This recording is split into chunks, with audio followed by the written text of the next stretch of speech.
The D, man. Yeah, shout out my nigga from D's Media, you feel me? Yo, it's your boy D's Media back again with another video. Like, comment, subscribe to the channel on the road to 100K. Today we're going to talk about Master P, Boosie, and other down south legends and Louisiana natives pretty much speak on Jay-Z and his Super Bowl halftime show. Let's jump straight into it. About close to a year ago, Lil Wayne had advocated that he want to do Super Bowl 25 because it's in New Orleans. Rightfully so. When you think of New Orleans, you think of No Limit, you think of Cash Money, you know what I'm saying? You think of Soulja Slim. You know, those are just some of the few names that you think of when you first think of New Orleans. So the fact that Jay-Z booked Kendrick Lamar to do the New Orleans 2025 halftime show, it caught a lot of people by storm. But I'm going to give y'all reason why I feel like Jay-Z did it. For one, Jay-Z, Birdman never had a real good relationship. You know what I'm saying? Jay-Z and Drake kind of really don't have a good relationship, you know? And I'm going to be honest with you. I feel like there's nowhere in the world that Lil Wayne can step on stage with Kendrick Lamar. And we all know Kendrick Lamar is about to diss Drake at the halftime show with that Not Like Us. So Wayne is kind of caught in a hard part, man, because it's like, I didn't get booked for the halftime show and I can't even step on stage to be part of Kendrick's show because Kendrick is dissing Drake, you know, but I feel like that this was all planned and orchestrated by Jay-Z. Jay-Z is a very powerful man. If he wanted Lil Wayne to perform on that halftime show, Wayne would have been performing on that halftime show. But we got to call a spade a spade. I wouldn't have wanted to see Wayne on the halftime Super Bowl show by itself. I would have loved to see the Hot Boys on there. I would have loved to see Cash Money on there. I would have loved to see some of the new generation of artists get up there like Rob 49.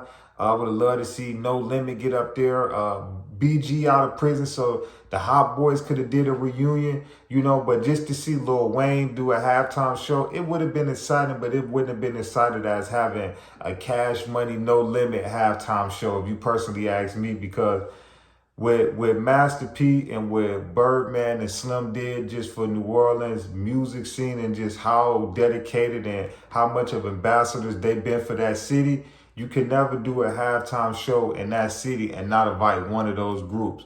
We talk about the pioneer sound of New Orleans music come from Cash Money and No Limit, also Manny Fresh, also Beats by the Pound. You know, all of them guys played a big part in the New Orleans sound and what it is today. And if it wasn't for them, you wouldn't have artists like Rob 49 that is one of the hottest artists out of New Orleans right now, you know. But I just felt like Jay-Z, man, he went with the bigger money.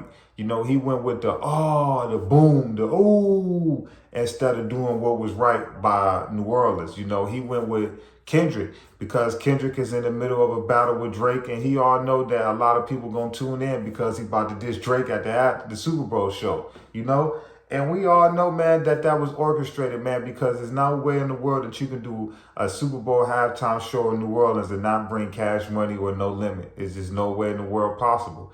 I just don't see it. When California, when Los Angeles did their halftime show, they had Dre, they had Snoop, they had Eminem, they had all those West Coast dudes there. You know, if they would have did it in New York, they would have had Nas, they would have had Jay-Z, they probably would have had 50 Cent. Like, come on, man. Same thing if they would have did it in Florida. More than likely, they would have had a Kodak Black or somebody like that. You know what I'm saying? But that's just my personal opinion. I feel like Jay-Z did this on purpose, man. Me personally, I think Jay-Z went with the crowd pleaser instead of taking care of New Orleans and making sure New Orleans halftime show was dedicated to their city and their artists.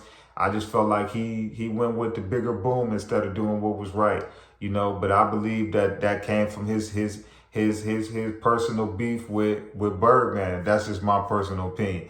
But it's your boy D's Media signing out. But like I say, man, a bunch of New Orleans legends came out and spoke out. Birdman spoke out. Boosie spoke out. Hurricane Chris spoke out. A whole bunch of people spoke out from New Orleans how they felt like that's a spit in the face that ain't no Louisiana artist performing at the halftime show. But it's your boy D's Media signing out. The D, man. Yeah, shout out my nigga from D's Media, you feel me?